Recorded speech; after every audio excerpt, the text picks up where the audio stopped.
Welcome back folks, and welcome back to another Dawnwalker video. So I want to thank you so much for all of the support in the previous Dawnwalker video. I really love covering this, so it's really amazing that I actually can go through all of this and that people enjoy it. So this is going to be another lore dump from everything that we know from Dawnwalker and everything that they have been posting, because over the past few months they have been posting some lore tidbits here and there, as well as some of the concept art for monsters that we are gonna be actually meeting and fighting in the game itself. So as always, you have all of the timestamps down below, so you can kind of navigate to the one which interests you the most, but I do suggest that you actually watch everything because there is a lot of things that we can learn from this. So when it comes to actual monster concept art, first we have kobolds. So this is how they're going to look like. Honestly, really cool design so far, and this is what they said about them. It's never quiet inside a mine, even after the shift's over. No, there's always something, the splash of dripping water, the groaning of the rocks, and a distant, muffled knocking. The miners tense up when they hear it, they know it spells trouble. Deep underground, something crawls inside the abandoned shafts and galleries. Look around and you'll find traces they left behind.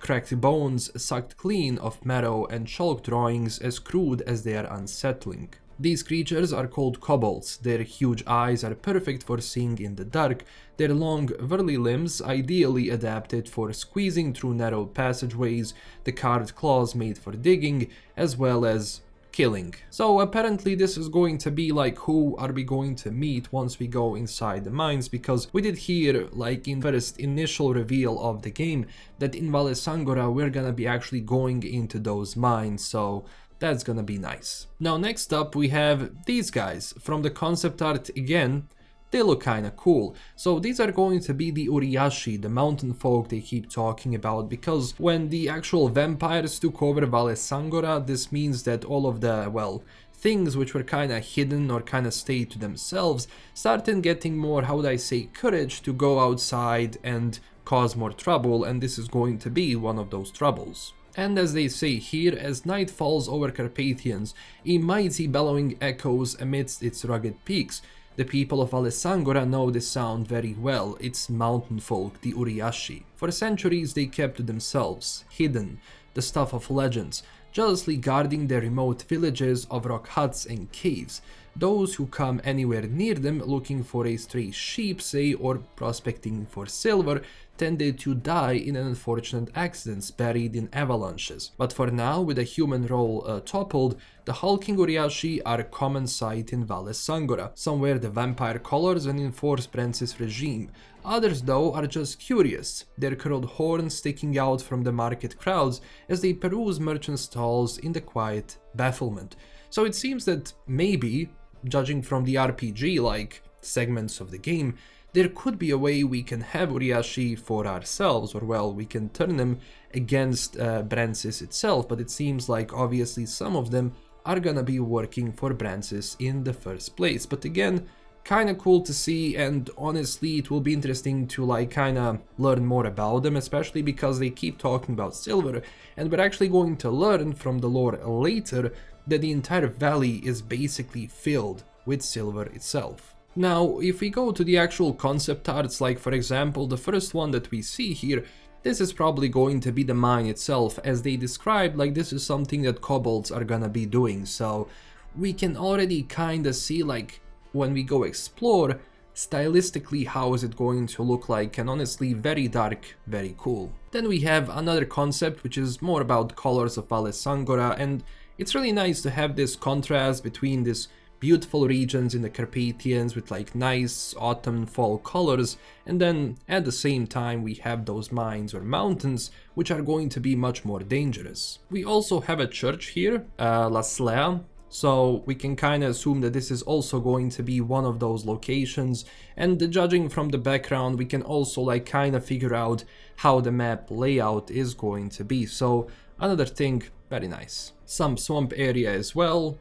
Again, I like swamps in these sort of games, especially if we take a look at magic in Dawnwalker, because magic in Dawnwalker, as described by developers, it's going to be a bit different than your classic, you know, magic how you imagine it, but this is more going to be like sort of a moving on more to like unnatural, maybe sort of things, like you're going to see an object which is going to kind of have something weird on it, and that's where that magic is gonna be coming from. So something unnatural basically. And the last concept art are going to be the streets of Svartrau, which is going to be the city in the game itself, probably and most likely the biggest and primary hub of the game. And we can actually see like our main protagonist standing here. So again, very cool that he's actually standing a bit in the shadow rather than standing in the full light. So again, having this architecture in a vampire game is always nice, because I always found that these sort of like styles blend together really well. That's why when you look at, like, for example, old Nosferatu films or even the new one, this sort of a style itself just raises the atmosphere a lot more. Now, if you remember, in the previous video I started reading through the secret history of Vale Sangora, which is basically written by this guy who's just exploring the area for the first time, and he is describing everything that they actually saw throughout the journey itself.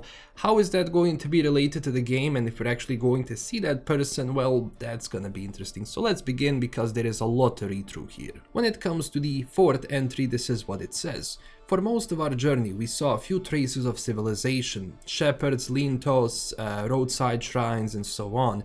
One day though, as we were nearing Vale Sangora, I noticed a huge stone block among the dwarf pines, expertly hewn and stained with flaking paint.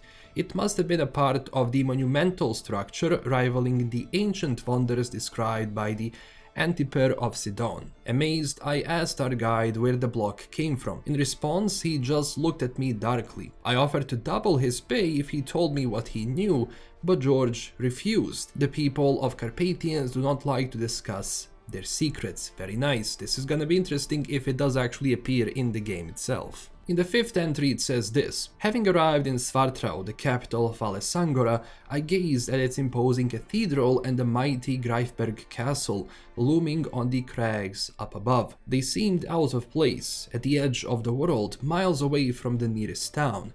Why would anyone settle here? The answer was simple: silver. The surrounding mountains were rich with it, and its cold gleam lured men like moths to a fire.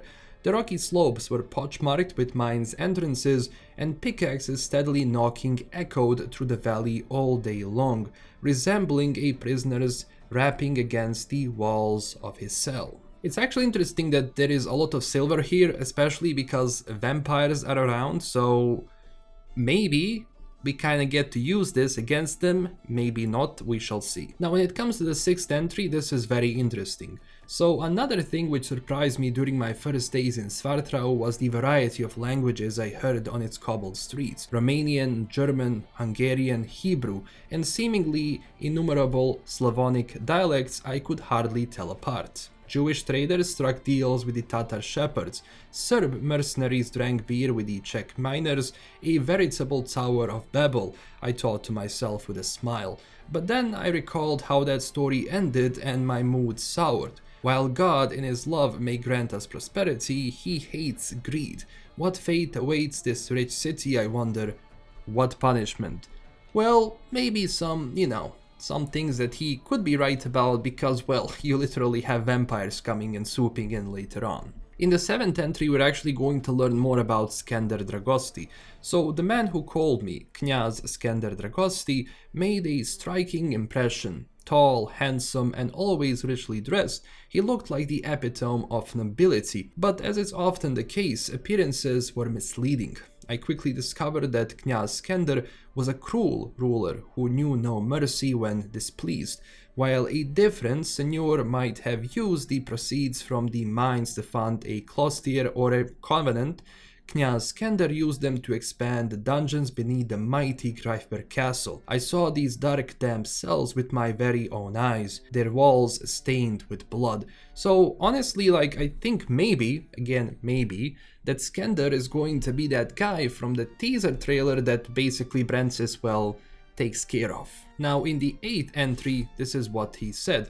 I spent most of my time in the archives of Svartrau Cathedral. Right from the start, I did not like this building. Though undoubtedly grand, it seemed dark and foreboding. Rather than representing God's boundless love, it seemed to embody the wrath he displayed towards sinners. I was not surprised to learn that the cathedral was reputed to be haunted, and few would dare walk its long naves of the dark. Reading dusty chronicles lit by the flickering candles, I too felt a deep sense of unease. I always felt watched there, and not from the heavens up above, but from the untold depths below.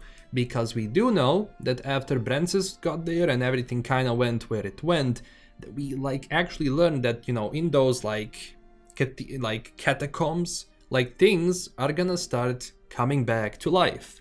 So a new thing. In the 9th entry, this is what they said.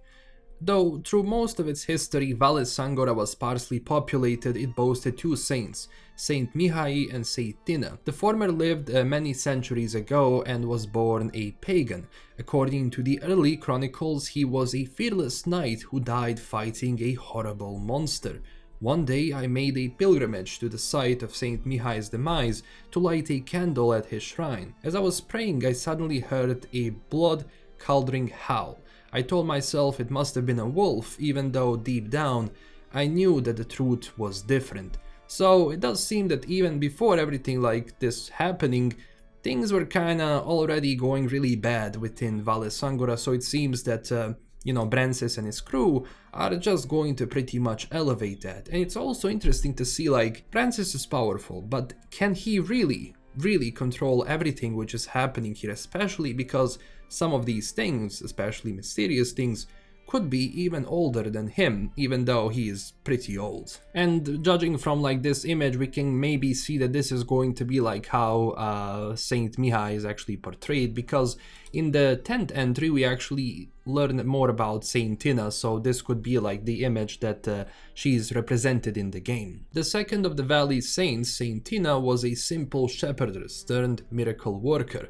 According to the legends, there was no illness she could not cure, no festering wound she could not clean. Even today, people flock to the Covenant to pray at her sarcophagus, and many come back healed. That's interesting. I wonder, I know it's gamey thing, but maybe we can get some buffs if we pray at this shrine. Maybe yes, maybe no. I visited the Covenant too, and its prioress, Mother Bernice, agreed to lift the lid of the sarcophagus to show me the holy remains. The first thing I noticed was a gleaming medallion resting on the saint's sunken chest. I resisted the urge to reach for it with utmost difficulty. And again, I also wonder from the game perspective, because they keep mentioning this gleaming medallion, that maybe it's going to play some role in the game. Again, a lot of this is basically establishing the lore, because, well, this is a new IP, in-house IP that they created, so there is a lot that they have to kind of go through to establish the world, establish the characters within it, and establish the history so everything within the game could flow.